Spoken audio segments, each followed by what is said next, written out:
அன்பின் இனிய நண்பர்களுக்கு வணக்கம். இன்றைக்கு என்னுடைய ஒரு நண்பருடைய வேண்டுகோளுக்கு இணங்க இன்றைக்கு கல்லணை பற்றிய ஒரு காணொலியை உங்களுக்கு பதிவிடுகிறேன்.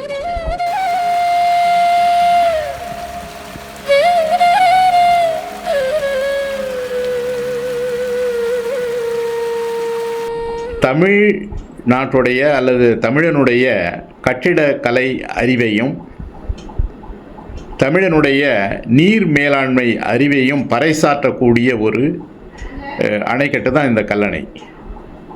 ஒரு வருஷம் 2 வருஷம் இல்லை, 2000 ஆண்டுகளாக இதை சொல்லிக்கிட்டு இருக்கு இந்த கல்லணை. இந்த பெருமை மிகு கல்லணையை கட்டியது கரிகால் சோழன் என்பது எல்லாருக்குமே தெரியும். அதை எப்படி கட்டினா அப்படின்னு கேட்டிங்கன்னா, கரிகால் சோழன் சிங்களத்தின் மீது படையெடுத்துட்டு போனான். அந்த படையெடுத்து சென்று அந்த சிங்களம் முழுவதையும் வென்று அங்கிருந்து அந்த படை வீரர்களை எல்லாம் கைதிகளாக இங்கே தமிழ்நாட்டுக்கு கொண்டு அப்படி அந்த கைதிகளை வைத்து மலைப்பகுதிகளில் இருந்த கற்களை எல்லாம் கொண்டு சேகரம் செய்து அந்த காவிரி ஆற்றின் மீது குறுக்காக அந்த கல்லணையை கட்டினான். உண்மையிலேயே அந்த கல்லணை என்றால் அந்த சிங்கள கைகளால் கட்டிய கல்லணை அது, தமிழ் மூளையால் கட்டிய கல்லணை அது என்று நான் சொல்லுவேன். அதனால் நீங்கள் யோசித்து பாருங்களேன், ஒரு படைக்கு போன ஒரு அரசன் வெற்றி அடைஞ்சிட்டு வந்த உடனே ஒரு கல்லணையை கட்டுறான், ஒரு ஆற்றினுடைய குறுக்கால ஒரு அணையை கட்டுகிறான் என்றால் அவனுடைய எண்ணத்தை நினச்சி பாருங்கள்.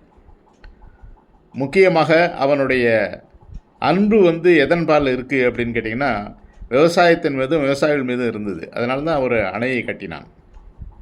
அதை ஏன் கட்டினான் அப்படின்னா, முதல்ல அது நீர் விவசாயத்துக்கு உதவியாக இருக்கும் அப்படின்றது. ரெண்டாவது அந்த காவிரி ஆற்றில் மழை காலத்திலே வரக்கூடிய அதிகப்படியான நீரினால் ஏற்படக்கூடிய வெள்ள சேதத்தை தடுக்க வேண்டும். இது 2வது காரணம். 3வது காரணம் மழை அறுவடை.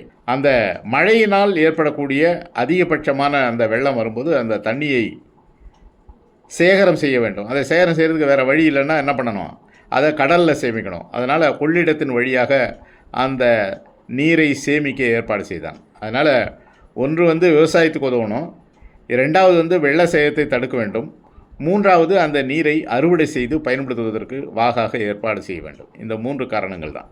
இந்த காணொலி உங்களுக்கு பிடிச்சிருந்ததுன்னா உங்களுடைய கருத்துக்களை பதிவிடுங்கள். உங்களை போன்ற அந்த ஆற்றின் மீது அக்கறை உள்ளவர்கள் இருந்தால் அவர்களுக்கு இந்த காணொலியை பகிர்ந்து அனுப்புங்கள். இதுவரைக்கும் பூமி சேனலுக்கு சப்ஸ்கிரைப் பண்ணாமல் இருந்ததுன்னா சப்ஸ்கிரைப் பண்ணுங்கள். மீண்டும் அடுத்த பதிவில் சந்திப்போம்.